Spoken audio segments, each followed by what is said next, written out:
Sir, তাহলে আমি আপনার ইন্টারভিউটা শুরু করতে পারি?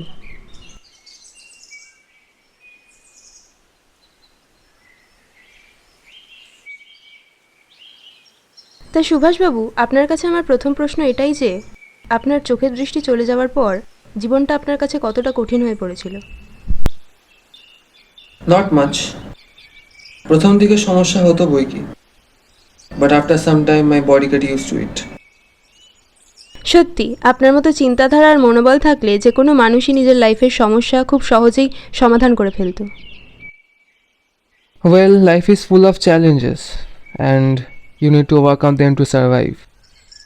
এক্স্যাক্টলি। আমি আমার দ্বিতীয় প্রশ্নে যাচ্ছি।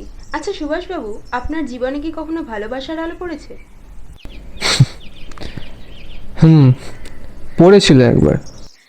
আচ্ছা, আপনার যদি আপত্তি না থাকে তাহলে জানতে পারি তার কথা? আমার আজও দিনটা মনে আছে। দিনটা ছিল 22 অক্টোবর। আমার দৃষ্টি গেছে প্রায় 1 বছর পূর্ণ হয়েছে। আমি তখন আমার দৃষ্টিহীনতার সাথে মানিয়ে নিতে শুরু করেছি। অনুভব করতে পারছিলাম সেই দিনের ওয়েদারটা ছিল বেশ ঝলমলে।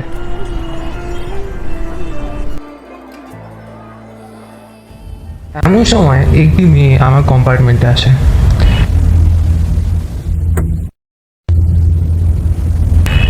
বাইরে যারা দাঁড়িয়ে ছিল তারা সম্ভবত সেই মেয়েটির মা বাবা। তাদের কথা শুনে বেশ চিন্তিত মনে হচ্ছিল ফর সাম রিজন। জানলার বাইরে হাত বের করবি না কিন্তু, অচেনা কোনো লোকের সঙ্গে কথা বলিস না, জিনিসপত্র সব ঠিক করে রাখিস। আচ্ছা। সাবধানে যাস মা, সাবধানে। মিনিট 10 মধ্যে ট্রেন ছাড়লো। At that moment, as my eyes were only sensitive to light and darkness, আমি ঠিক করে বলতে পারবো না মেয়েটিকে দেখতে কেমন ছিল, বাট যেটা আমি বুঝতে পেরেছিলাম বা বলা উচিত শুনতে পেরেছিলাম is that she was wearing sleepers. আমার একটু টাইম লাগবে মেয়েটিকে আরও জানবার জন্য, বা হয়তো আমি কখনো জানতেও পারতাম না, কিন্তু আমি যেন তার গলার আওয়াজের মায়ায় পড়ে গেছি। Even I love the sound of her sleepers. আপনি কি ক্যানিং যাচ্ছেন? আমি আসলে খেয়াল করিনি এখানে কেউ আছে বলে। মেবি আমি কোনো অন্ধকার কোণায় বসেছিলাম, কারণ আমার আওয়াজ শুনে মেয়েটি চমকে উঠেছিল। আমি আপনাকে দেখতে পাইনি, but I heard you coming. আমি কালিকাপুর যাচ্ছি, আমার এক মাসি দাঁড়িয়ে থাকবে সেখানে। ওয়েল, আই গেস তাহলে বেশি কথা বলা উচিত হবে না আপনার সাথে। ইউজুয়ালি আনস আর ফর্মিডেবল ক্রিয়েচার্স। আপনি কোথায় যাচ্ছেন? ক্যানিং, ওখান থেকে সুন্দরবন। আপনি কি লাকি? আই উইশ আমিও যেতে পারতাম। This is the best place, specially in October. হ্যাঁ, সুন্দরবনে অক্টোবর মানেই যেন পৃথিবীটাকে বৃষ্টি সবে ধুয়ে দিয়ে গেছে। বর্ষার গন্ধ তখনও লেগে থাকে নৌকার ভেজা কাঠে,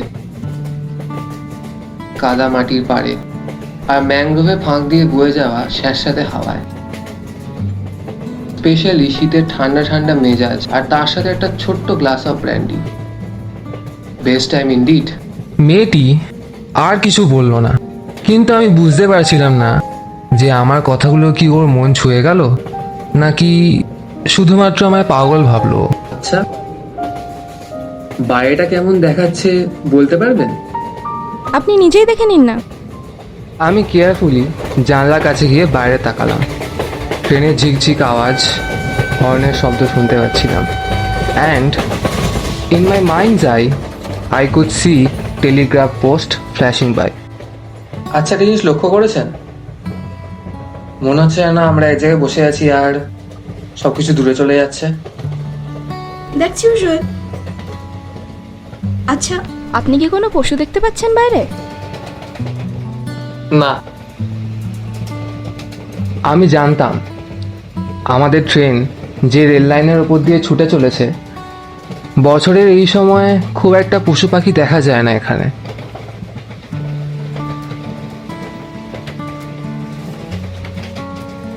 you have an interesting face. ভালো লাগলো শুনে। I have an interesting face. I'm tired of people telling me I have a pretty face. Well, an interesting face can also be pretty. You are very gallant young man, but আপনি এত serious থাকেন কেন? Well, আর কিছুক্ষণের মধ্যেই আপনার station চলে আসবে। আমি হয়তো নিজের বাকি সারাটা জীবন সেখানে বসেই কাটিয়ে দিতে পারতাম, শুধু সেই মেয়েটির গলার আওয়াজ শোনার জন্য। তার গলার আওয়াজটি ঠিক যেন ঝর্ণার মতো ভারী মিষ্টি। হ্যাঁ, থ্যাংক গড। আমি আবার বেশিক্ষণ ট্রেনে বসে থাকতে পারি না। আমি জানতাম মেয়েটি ট্রেন থেকে নামার পর আমার সাথে কাটানো মুহূর্তগুলো ওর হয়তো মনে থাকবে না, কিন্তু এই সফর আমার সারা জীবন মনে থেকে যাবে। এবারে কামরার চাকার শব্দ এবং ছন্দ বদলে গেল। ইঞ্জিনের হুইসেল তীক্ষ্ণ হয়ে বেজে উঠল। আমি বাইরে থেকে স্পষ্টভাবে হকারদের শব্দ শুনতে পারছিলাম।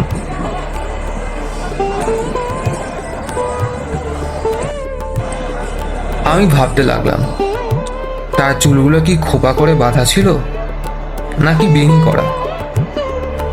হয়তো চুলগুলো কাঁধের উপর আলগাভাবে ছড়িয়েছিল, নাকি খুব ছোট করে কাটা ছিল।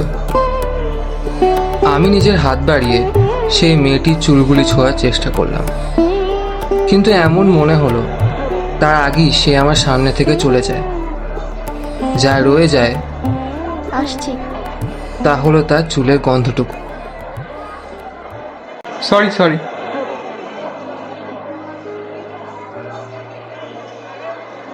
The guard blew his whistle. ট্রেনটি ধীরে ধীরে নিজের গতি আবার বাড়াতে লাগলো। চাকার শব্দ যেন নিজের ছন্দ ফিরে পেল। কামরাটা দুলছিল, কেঁপে উঠছিল মাঝে মাঝে। সামনের দিনের আলোয় তাকিয়ে রইলাম, যা আমার কাছে শুধুই অন্ধকার। আপনি নিশ্চয়ই হতাশ হবেন। একটু আগে যে মেয়েটি নেমে গেল তার মতো আমি অতটাও আকর্ষণীয় বা সুন্দর নেই, কি তাই তো? সত্যি মেয়েটি বেশ ইন্টারেস্টিং ছিল।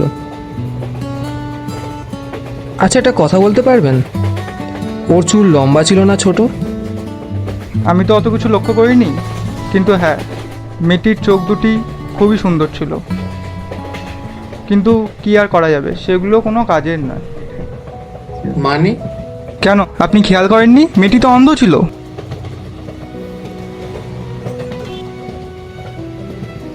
ফর আ মোমেন্ট মনে হচ্ছিল যেন my whole life came to a pause. We both were just pretending the whole time, and maybe because of that the conversation was so beautiful.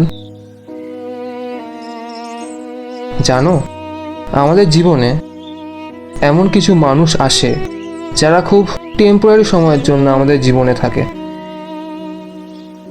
and then they just leave. No promises, no turning backs. And the sad part is not that they left, it was the memories with them. Her voice, the smell of her hair, her compliments.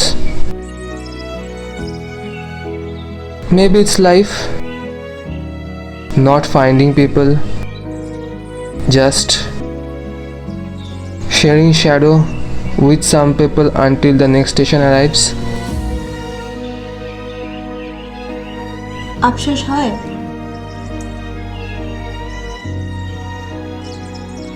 বড্ড।